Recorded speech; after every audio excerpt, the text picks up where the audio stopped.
people who don't use drugs as being the majority, and then maybe having people who use drugs and who get into trouble as the other portion. However, in reality, it actually is a spectrum. Kat and Mick, thank you so much for joining me on the Mindful podcast today. Thanks so Thanks much, so Dermot. Great to much. be here.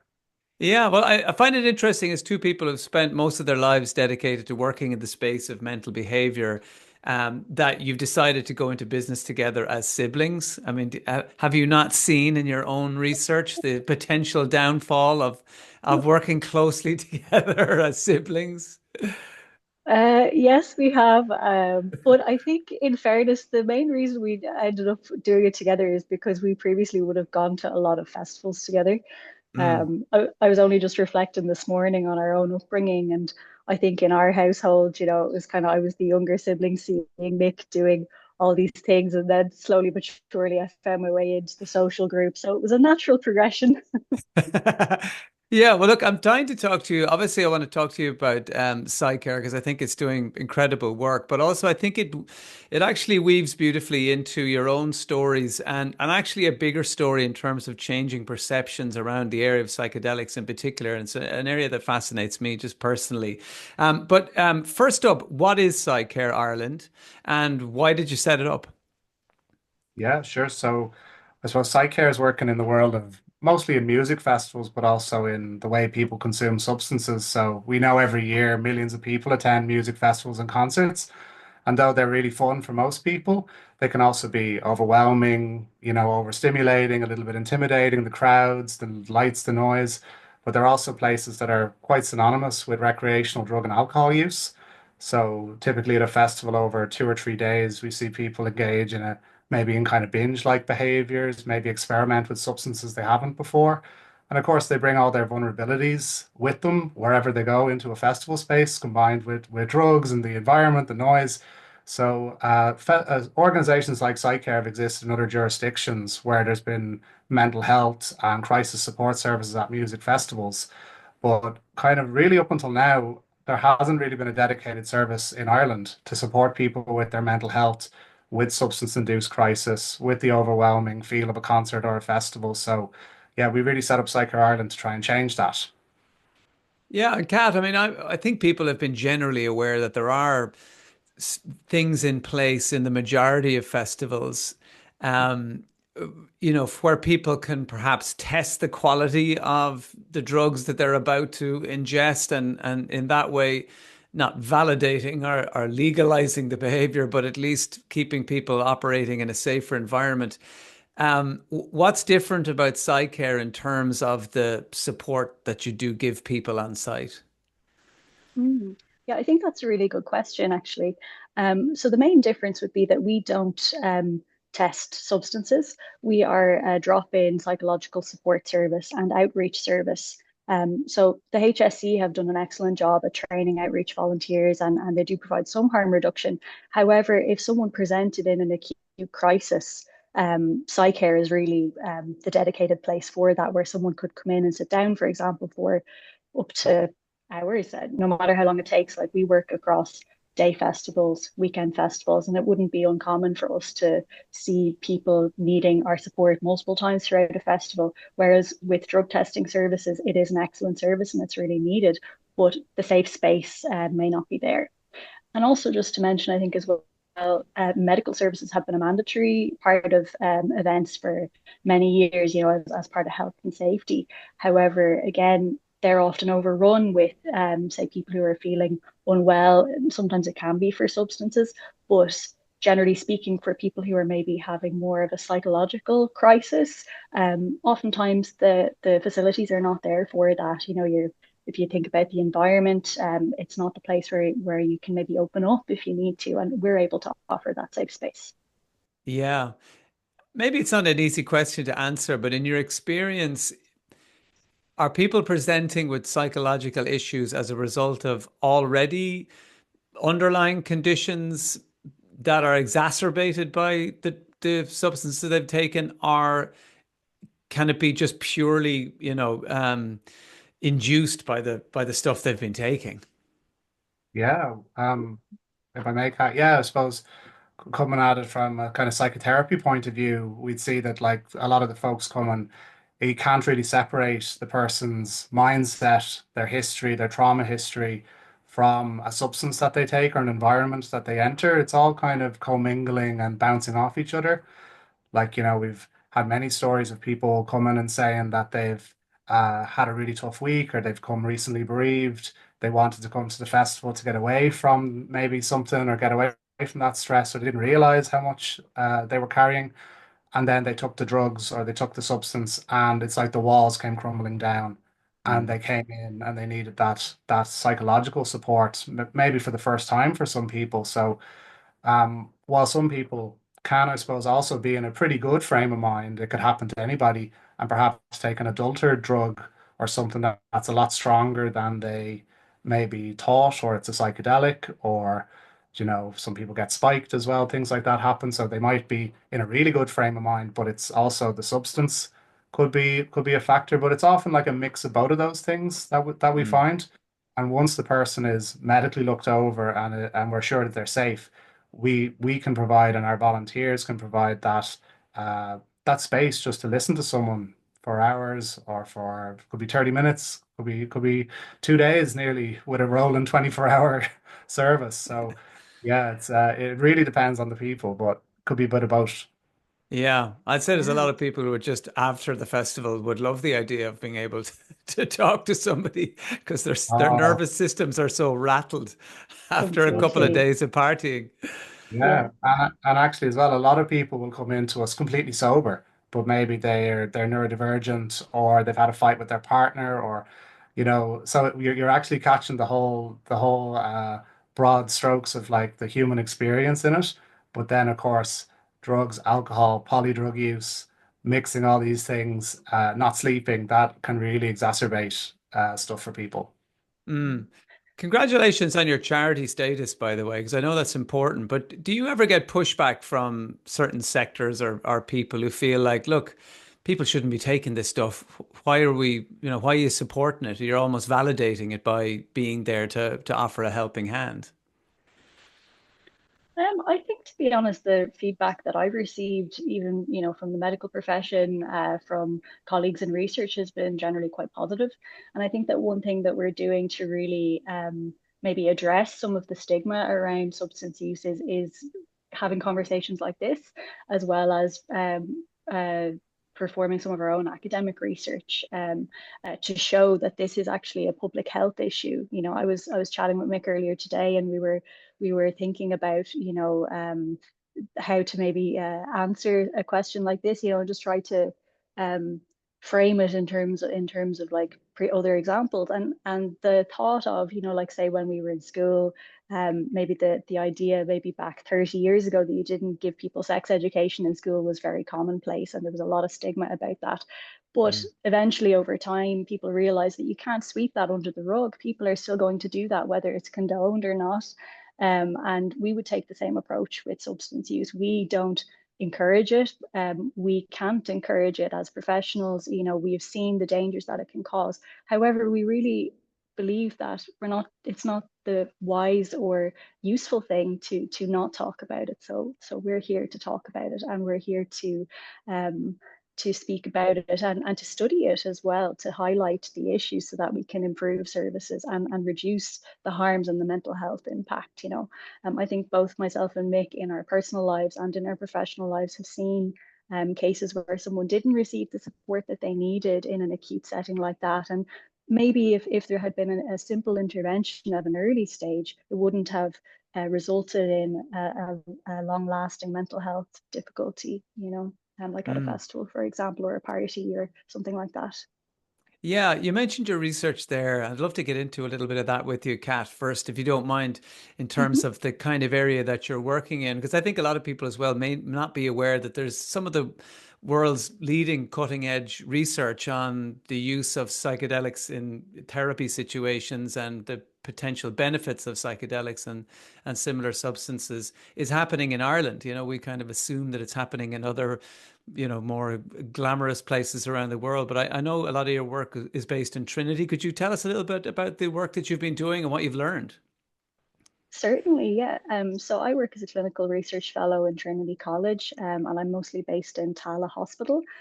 So we're running a number of clinical trials investigating the use of psychedelics for treatment-resistant conditions that haven't responded to traditional, things like antidepressants, for example. So in Trinity College, there's recently been the foundation of the psychedelic research group, and that's spearheaded by my supervisor, Dr. John Kelly, who's worked kind of tirelessly over the last few years, and works together with a whole heap of other professionals. For example, Professor Andrew Harkin in Trinity College Institute of Neuroscience. We're working on translational research, studying how psychedelics may affect the immune system, which has been implicated in depression as well. So we're running some of our own publicly funded studies, so that particular translational project has attracted public funding, so that's really exciting. And we are about to launch a trial for cocaine use disorder, which is again has received public funding. So that would be very interesting. What have you But yeah, found in terms yeah. of its success and its potential for helping us with those conditions that we know is an uphill struggle? I mean, antidepressants, the jury is constantly out on how effective they are, generally speaking. And when you look at countries like America in particular, and the absolutely just the high use of prescription drugs in general, what kind of results are you seeing? And is there hope there that we may find another way of treating things like depression? Mm. It's kind of a complicated question, to be honest, Dermot, because there's, I'm sure. there's a few different parts to unpack there, but I'll try Mm, to give you an answer. So in terms of results, like we would work on a number of industry-sponsored trials that are multi-site trials happening in the States, the UK, Europe. So the number of patients that we would work with would actually be quite small because the amount of follow-up and the intensity of the amount of visits and clinic time is quite intense. So even if I could say what we have seen, it would be only one snapshot, if that makes sense. Another issue that comes up is often about the scientific rigor of these trials.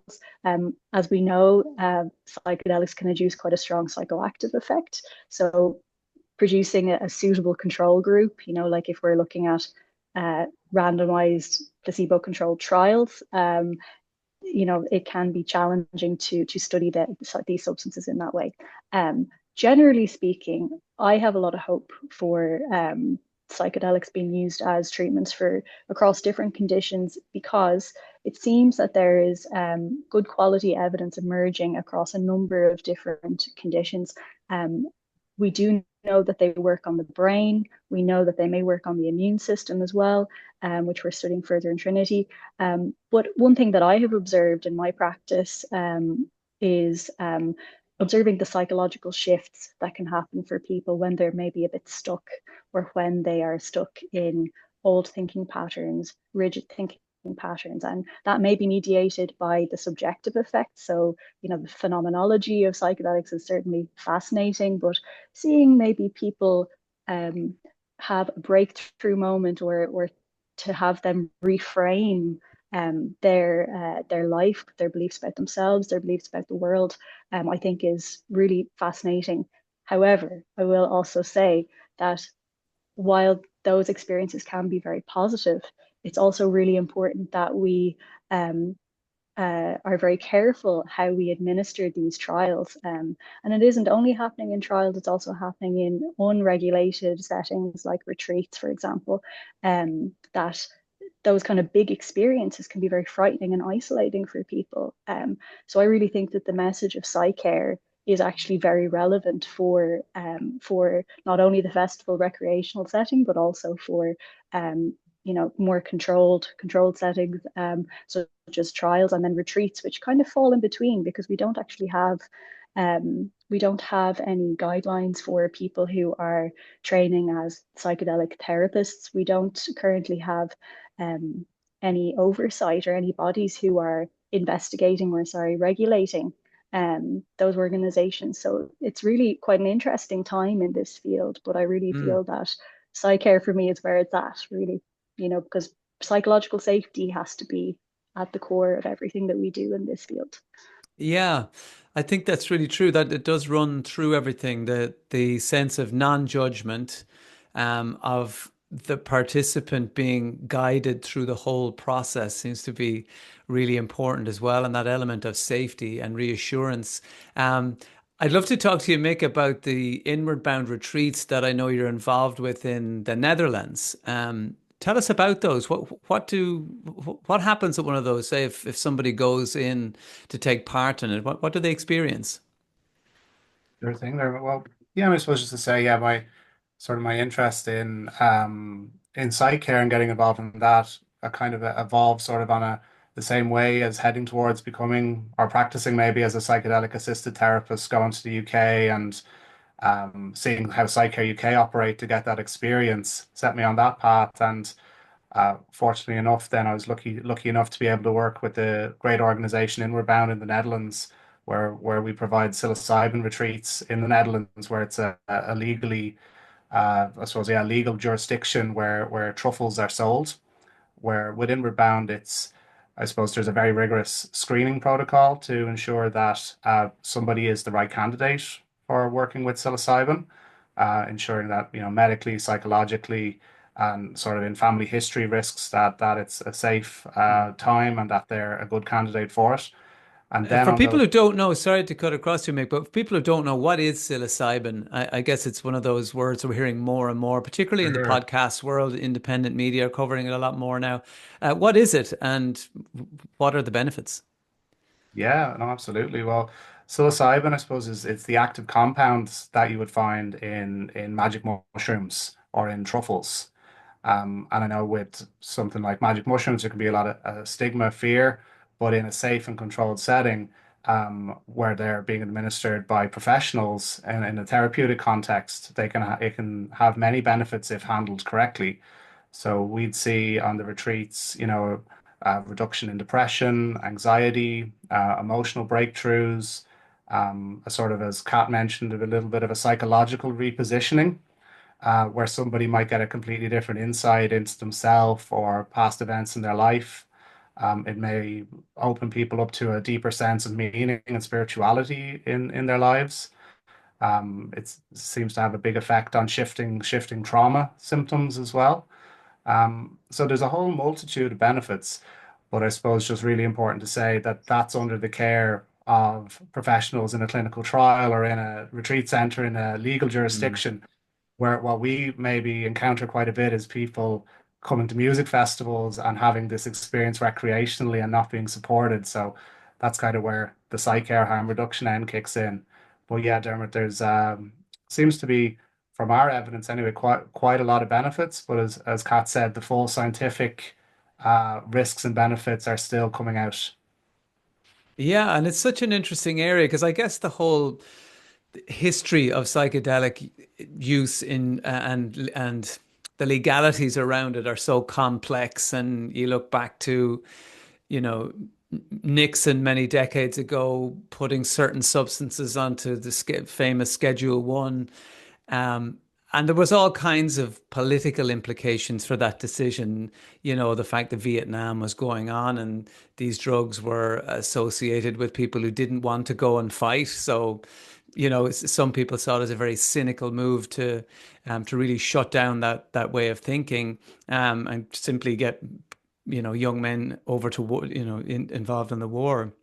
So in many sense, in many ways, I get the sense that we're almost rediscovering and redoing science that was possibly done decades ago. But I guess we're now in a position where the taboo around a lot of these substances is lifting finally, so you can get in with your great scientific minds and see how it can actually help us.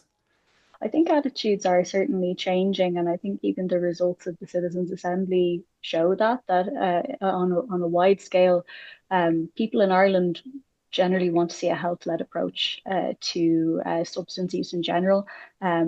In Canada, they have this very interesting model where they refer to the spectrum of substance use, which is very different to how we've traditionally thought about substance use in Ireland before.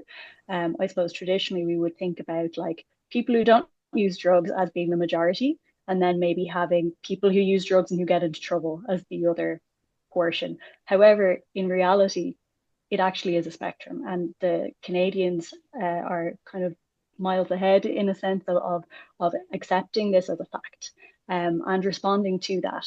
So along the spectrum of substance use, you have things like spiritual use, ceremonial use. They also have in Canada indigenous uses of medicines such as psychedelics and other ceremonies that can alter your states of consciousness. For example, breath work is another example. So they acknowledge that within their society and within their spectrum of drug use. And then also you have like more recreational use where people are, for whatever their own personal reasons might be, using substances. And not all of them will come to harm, which I think is a really important thing to acknowledge. Some people will, and that is unfortunate, but then you have further along the spectrum, maybe more harmful substance use, and then kind of at the far end, you have the addiction type picture. So I think that seeing more shades of grey instead of black and white is much needed. And I think that society is ready to talk a bit more about this. And one thing that really strikes me actually when we speak to people, I'm thinking in particular, Mick, if you remember one time we were talking to somebody who was working near the medics at a music festival that we were just attending ourselves, to enjoy the weekend. And initially they were horrified at the idea of somewhere where you could, put somebody or, a service for Mhm. people who are using drugs. And they were thinking, oh, but sure, they deserved it. They brought it on themselves. Slowly but surely, 5, 10 minutes of us talking around, by the end of the conversation, they were like, if my young person at home was going to a music festival, I would be only delighted to know that you and Mhm. your trained volunteers were there on hand to support them through that. So I really think that sometimes it is about having these types of conversations and bringing it home to people, and maybe moving away from that black and white thinking. Mm. Mick, in terms of having worked and doing your work in such a clinical environment, how do you feel, and maybe you too, Kat, about the trend in recent years of people doing ayahuasca, or, disappearing into the jungles of Peru, or maybe even doing them on retreats closer to home, or where you don't, there's a sort of a vagueness around the clinical aspects of it, or maybe even the safety of it. How do you feel about those more recent trends? Yeah, well, a big part of my, again, away from PsyCare kind of private practice is I end up actually working with a lot of clients who are maybe thinking about going off to the jungle to do that or doing it in Ireland, or they've come back from it. Sometimes not for the better, it has to be said. There can be many, many benefits to that, but I suppose it's really something someone has to weigh up the risks and knowing that they're perhaps entering into it into kind of a different, more of a shamanic context if they want to go to the jungle and Mm, work with a shaman or generally engage with ayahuasca. Something like psilocybin is maybe a lot more in a Western medical model, in terms of its psychotherapy mm, based and culturally, there's an awful lot more integration, which is, we would say, the process of how do we help someone with a Western mind frame and belief system and upbringing, how do we help them to integrate this kind of very paradigm shifting approach? Whereas with, I would say more with ayahuasca journeys, there can be almost an implicit assumption that this is part of the culture. You're joining a cultural ceremony and that afterwards it should all just make sense of itself. But often I meet a lot of people who come back and say that it didn't. And also, it's a tremendous, I would say, I suppose, trust that you're putting yourself in somebody's hands mm, to look after you while you're having an experience on these substances, which can also make people quite suggestible, I would say, as well, and vulnerable and open. So to really, I'd say, diligently, do your homework, do your due diligence, make sure it's reviewed. Make sure maybe if you are going to choose to go yourself, make sure it's recommended. Make sure that they're asking you health screening questions, like if they've no interest in your family history or personal history with mental health illness or your physical health. These would be all kind of red flags. be saying to people to really to run the other way. Mm. Do you think people are going into it innocent and wide-eyed, thinking, I'm going to take some mystical substance, in a hut somewhere, and I'm going to have that incredible aha moment that's going to change the trajectory of my life, and I'll just be, you know, I'll be the real me after it, and they find it's a very different experience that possibly has the opposite effect. Yeah, I think psychedelics never cease to surprise people. It's often the intention we have going in is, it very rarely goes according to our script. It often goes towards its own kind of healing modality or its own plan. So many people I'd meet who maybe attended for curiosity come back with a lot more than they bargained for. They come back having realized things about themselves or their connection with nature or life, which can in themselves be wonderful revelations to have. But if you weren't maybe expecting them, they can be a lot. It can be a very lonely process as well to come back from these journeys. Mm. Um, Also, as well, though, if they're not held very well, and that's another thing you hear about going to an ayahuasca ceremony, and there's maybe, I don't know, 25 people and there's two facilitators, then that sort of sense of safety that we were speaking about earlier is very much lacking. And in a psychedelic space, that's of the most critical importance, that you have trust, you feel safe, that there's integrity in the people holding the space. Because otherwise, we know that the processes can go wrong for people. We get stuck in a very frightened space, and that's where it can be very counterproductive. Mm. Kat, when you're doing these clinical trials and doing the research that you're doing, do you start wandering into areas of spirituality and God and, you know, the those bigger questions that are quite difficult to sit side by side with in a scientific field? Do you constantly find yourself sort of, because obviously I would suspect that people's reports can be very spiritual and sound, for want of a better word, fluffy. And how do you make peace with that in a scientific environment?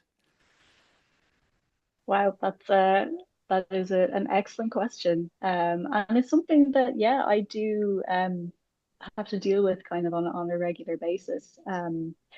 One thing that's really important, I think, when talking about psychedelics is that research is its own animal. Research is like, my job is, I'm an investigator. So I'm there to investigate whether or not this can help somebody with their illness. That being said, I'm still a human being. It's in my nature. I wouldn't be in this job if I didn't love working with people. And of course, those types of big questions come in a lot of the time. Um, so it is a tough balance, like remaining neutral and not having my own expectations, not influencing the person in what they're saying.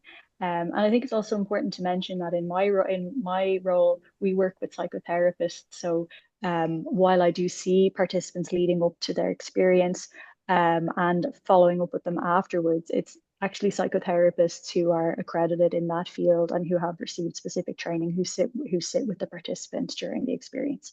Um, in terms of the big existential questions, I think that um, existential questions are probably, uh, in my personal opinion, underlying a lot of the issues that we have in society, like loneliness, um, mental health difficulties. Now, of course, there are some mental health difficulties that appear to be driven by perhaps a biological mechanism in some sense. We don't really know enough to say at this stage, and I'd love to learn more about kind of more severe mental illnesses like bipolar disorder, schizophrenia, for example. But even so, one thing that I think is really valuable about psychedelics is that even as a concept of what we're asking people to do. If you ask someone to take an antidepressant medication, you are potentially numbing down their feelings and reducing their feelings. I had a patient recently who referred to it as taking away the rough edges, and they were delighted. They were actually functioning well, getting on with their life. But for some people, that doesn't happen. And for many people, it isn't enough, actually. They want to feel their emotions, they want to be fully alive and embodied, and understanding where their emotions come from. And So, to be honest, I find that most of the participants in the trials are very understandably focused on their own personal narrative and story, which is kind of ego, shall we say, not in a negative sense or necessarily, but it's their own story. It's their who I am, what's happening to me, my identity. Psychedelics can often help people push through that into an awareness of things that are beyond ego. So, for example, a sense of oneness, a sense of wholeness, seeing God and beauty in every living thing reflected back at them, include and then seeing it in themselves as well, and transcending the ego. Um, and even though that is, uh, we can't want our participants to have any particular type of experience in a in a clinical trial setting. We're just there to facilitate, to listen, to support, to let it unfold, and to study it and document it. Research, as I said, again, it's a slightly different setup. It's how research is done will be quite different to how psychedelic assisted therapy, if it was rolled out and approved in future, it probably will look very different. But I do think that research is really important, and I think that it is important that we try to study these things without introducing bias as much as possible. And um, one thing that I've been working on recently is looking at even very pernickety things in the setup of trials that can influence the outcome. For example, if you're doing an assessment of like what did the participant think that they received, or what did the therapist think that they received, and what does the person who's rating their mood, which is the main outcome we're interested in, our expectations, and trying to make sure that we are removing as much bias as possible. But at the end of the day, it still has to run practically and with common sense. So yeah, it's the field is in an interesting state of flux at the moment, trying to come to terms with all of this.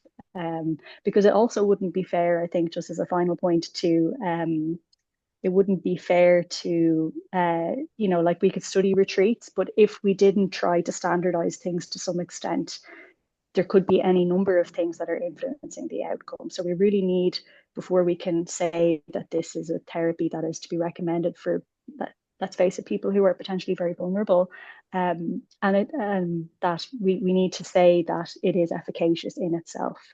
So Mm. it's a challenge, but we're trying. We do our best. Yeah. Mick, do you find that particularly in your inward bound retreats, do you find that you keep bumping into God? And what kind of things are people reporting? And do they have visions of guides or, spirit guides? Are they meeting deceased relatives? Are they just having these sort of insights about themselves? What sort of things are you coming across? Yeah, and I suppose with Inward Bound and with PsyCare, we try not to introduce any kind of spirituality or any kind of like whatever our personal beliefs or theories are onto people. But even though we said we really kind of put that out as the start of the stall, people do bring seem to bring back quite a lot of their own, I suppose, transpersonal, mystical type experiences. Some people might have what you might say is a very biographical experience. I went back to a time in my life, I connected with my inner child. I realized a lot of things. I cried the tears I could never cry when I was small, or, yeah, they had a very kind of personal moment. But for others, it has been common to report things like encountering, yeah, deceased relatives, healing ancestral trauma, going back through the generations and being in contact with, say, even, God, grieving for the famine, grieving for the world, an expanded sense of being one with nature. Some people encounter what they say maybe to them feels like a past life as well. And I suppose as therapists and clinicians, we try not to interpret that too much for people. For some people, they'll say, "Oh, well, maybe that was just the trip," and maybe a bit like analyzing a dream, they're going to make sense of that. For other people, maybe that's what they really encountered, and that maybe that encounter with a deceased grandmother or encounter with a spirit guide or encounter with a past self felt really real for them, and maybe that's truly healing for them. So without saying what's real and what's not, work with the person and what they've experienced and help them to integrate that themselves. That would be the work. Mm. Well, again, that's where the non-judgment comes in, isn't it? And that you, from your point of view, being able to just hold that space for them and whatever happens. Do you ever experience people who maybe have a strong Catholic upbringing, but yet they're conversing with Ganesha or deities from other backgrounds that they may not even be familiar with, or does it tend to stay along the lines of our upbringing? Oh, that's also, yeah, a really good question. And it often does come up that people are interacting with maybe these certain archetypes or certain Mm, religious symbols, ancient Egyptian symbols, symbols from across different cultures, that when they actually come back from the journey and maybe we do a bit of art therapy, they draw it out, or they do a bit of research into what they saw later, they actually encounter, maybe it's been, you could say the collective unconscious. A lot of these symbols are latent in all of us. Maybe it's tapping into that they knew, but they didn't know, mm. or or whatever. There's again, it's very, very hard to put a rational kind of explanation on that, but you will see that people connecting in with archetypes, sure, from different cultures, from different lifetimes, or feeling, a sudden new affinity with a different culture, or in the 1500s, I felt I was a samurai. Now I'm going to Japan. Trip, or Yeah. on the lighter side, yeah, we've had, fairly religious, maybe Catholic or Protestant people who, we check in 6 months later, and it's like, how are you getting on? I'm in an ashram in India. You know, and that's fine for some people, but for most people, we'd say, don't make any major life decisions for, at least a month. But for some people, they get that it's almost a different side to themselves, or it touches into something, awakens something, and yeah, we support them with that as well. Yeah, it's so fascinating. Do people come to you, Mick, in crisis mode? Are people, I guess the difference is, a lot of people who maybe might go and do ayahuasca or seek out that kind of experience are possibly coming at it from almost sort of like a touristic point of view. They're doing it as a tourist, possibly in another country, but they're also sort of becoming a tourist in their own consciousness to have a good look around. Um, Whereas maybe in a clinic setting, can that be accessible for those people, or is it more, I have acute trauma and this is how I need to get out of it? Well, certainly on the retreats, yeah, the psychedelic touristy type person, or somebody who's coming just with a graph or a bit of a good time, that would probably be a red flag for us, and we'd have to screen Mm, that out. Kat, correct me if I'm wrong, but like a lot of all the trials would have to say, yeah, you'd need a diagnosis, treatment-resistant depression, or a significant, diagnosis that's been reinforced to really study it in those populations. Would that Mhm. be right?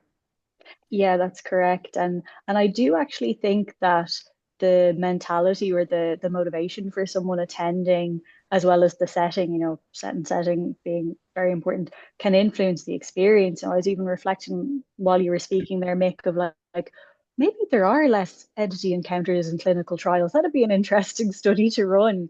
Maybe it's because in the clinical setting people associate this with, science, and we can only what we can measure and observe exists, versus in, a retreat, maybe it's what a facilitator is wearing, or the fact that there's an altar, that people are more open to these kind of influences.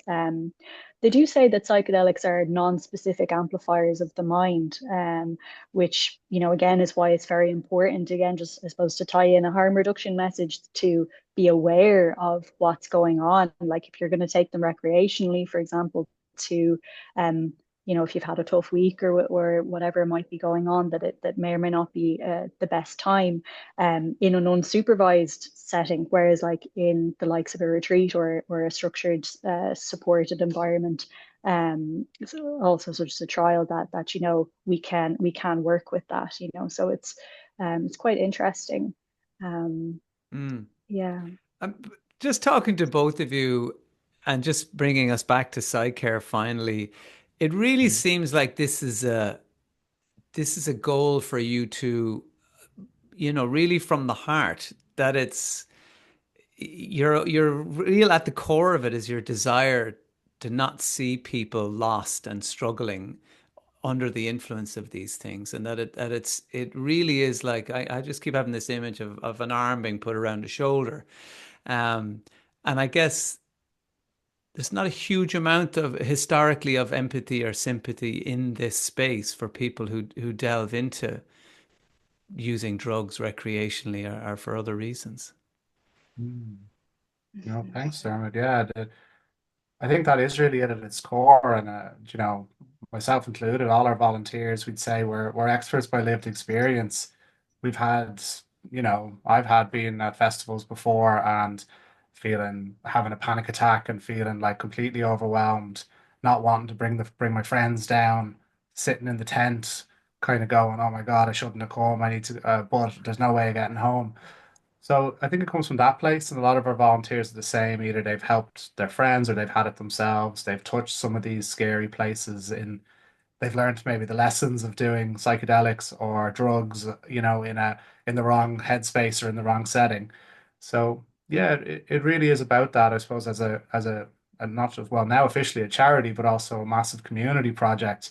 We want to bring that culture of care into music festivals, really change the culture, get the education to the young people, the first time festival goers, to just get them to maybe slow down, think, feel into themselves, and like have compassion for themselves and each other, making the whole scene a lot safer. We don't want to see deaths. We don't want to see people coming home with trauma or, saying I'm never going to a festival again or I'm never going out again or, leaving it so embarrassed they ended up on social media, or any of those kind of outcomes. So it really does come from the heart, and yeah, where we know it makes a huge difference.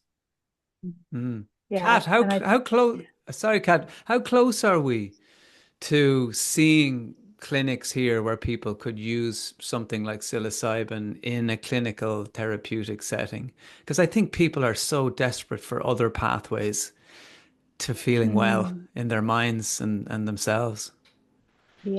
yeah, no, 100%. It's it's very hard to put an estimate, Dermot, really, to be honest, because there are so many moving parts. It has to be shown to be clinically safe and efficacious and effective, and it has to also be approved, So like this is when you look at psychedelic assisted therapy, it's not just your bog standard kind of take a pill and it has this effect, this linear effect. And I know many antidepressants don't work like that anyway, but how you would go about approving a medication that doesn't that induces a psychoactive experience, a trip that has all of these complexities and nuances, Mm, that requires such uh, structured support, and regulating all of that. It's just really difficult. And then, of course, there's the legal perspective as well. I think that the field, kind of as a whole, there was a bit of a big bit of news there recently when MDMA for PTSD was rejected by the FDA in the States. So the FDA is a body who are usually tasked with approving more traditional substances, I suppose, like medications and that don't induce these kinds of trips. And I think that really, in Ireland, for example, we have the HPRA, and they're very knowledgeable in their areas. But I would personally love to see people who are experienced in this field having a say in that. For example, one person who we haven't mentioned, but has played a huge role in the journey of PsyCare, is Declan Hammond. So he's somebody who has, one example of a person who has decades of working in various settings with people in places of challenge as a result of psychedelics and other conscious altering states. Um, but with the model that we currently have, people like that, people with this amazing knowledge and experience, are not really getting a say. So I think that that also needs to change for this to be done in a safe way. Um, there is an advocacy group called Irish Doctors for Psychedelic Assisted Therapy, and we held Ireland's largest psychedelic science event in Trinity College last year in October. So um, there's a lot of conversation happening about how we can address all of these issues, and we're hoping to put on another conference this year. So that'll be an interesting place to have a platform for people of all different backgrounds to speak on these issues.